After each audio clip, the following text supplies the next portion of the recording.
Most value in urban real estate lies in the buildings, not in the parcel, not in the dirt.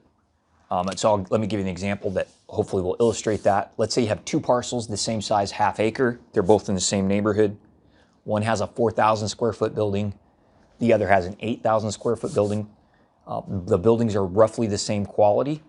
The second parcel with the 8,000 square foot building is going to be worth twice as much, roughly, as the first parcel with the 4,000 square foot building.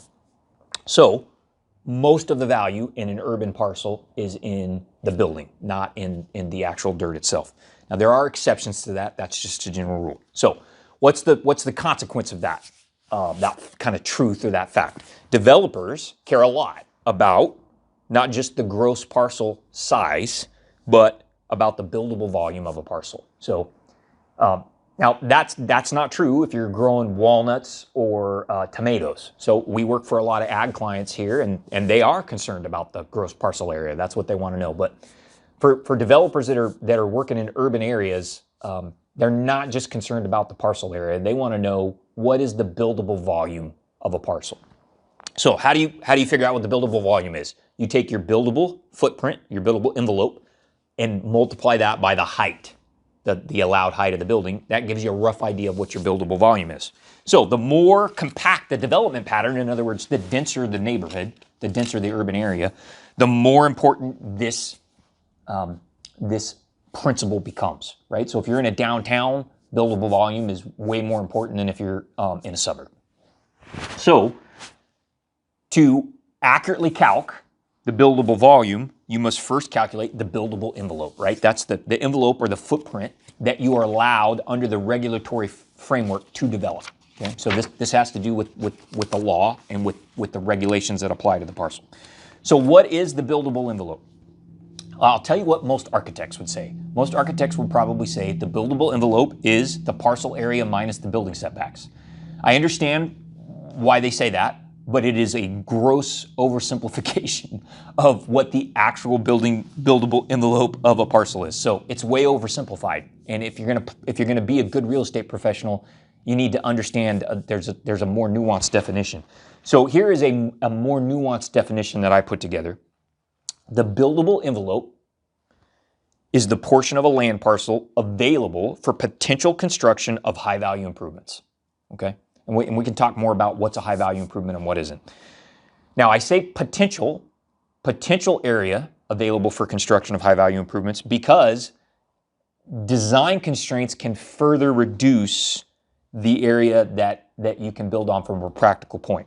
So I call the building envelope, the buildable envelope, that's what you can theoretically build on given the regulatory framework that applies to the parcel. That might be further reduced by design constraints. So for example, there's a fault line running through the middle of the parcel or part of the parcel is in a floodway. Now, why do I separate those two? I separate those two because in most cases, there isn't a lot you can do about expanding your buildable envelope. You can try and do a rezone and some things like that, but it's typically difficult. In contrast to that, the design constraints can typically be solved with enough money. So you can spend a lot of money and not really expand your buildable envelope. In other words, change the regulations enough to significantly increase the size of your buildable envelope. Sometimes you can do things like put in retaining walls and elevated fill and do other things to get around the design constraints. So those two things are different. So buildable envelope, what you could potentially put high value improvements on, given the regulatory framework, the regulations that apply. And then practically buildable envelope is what your engineer tells you have available to build, right? They're not the same, and the practically buildable envelope is typically smaller. So the buildable envelope does not equal, architects, parcel area minus building setbacks. It's not that simple. Now, occasionally it is that simple.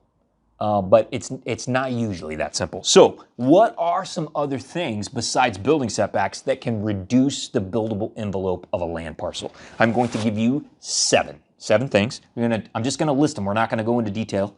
Okay. Number one is easements. Number two is leases. Number three is jurisdictional boundaries. Number four is regulatory boundaries. Number 5 is encroachments. Number 6 is unwritten rights. And number 7 is future dedications to public agencies. So all of those things can reduce the buildable envelope of a parcel. Now, I'm not going to explain all those in detail, but we will do some other videos where I talk about those things. And what I'd like to do is I'm going to do another video in this series about buildable envelope, and we're going to talk about, okay, now that you know what a buildable envelope is and the 7 things besides building setbacks that can reduce a buildable envelope, when do you calculate that in the real estate design process, in the real estate development process? When should you calculate what your buildable envelope is? Who should do that? Should it be your architect? Should it be your civil engineer? Should it be your land title person? And what's the proper way to do it? So how do you properly calculate a buildable envelope? When is it okay to be close? When is an approximate answer okay? And when do you need to make sure you have a really accurate answer? Because you might not always need a super accurate answer depending on the type of development you're doing. So we'll cover that in the next video. Then we'll also talk some more about those 7 things I listed and how they can reduce the buildable envelope on a parcel. If you guys liked the video today, I encourage you, if you're on YouTube, to smash the subscribe button and allow notifications. So when we post more content, you'll be able to be notified of that, be aware of that. And if you are working on a land development project in California or Nevada, and you would like to work with somebody that has this kind of knowledge, I encourage you to reach out to me, Landon Blake, or my team, Redefine Horizons, so that we can help you.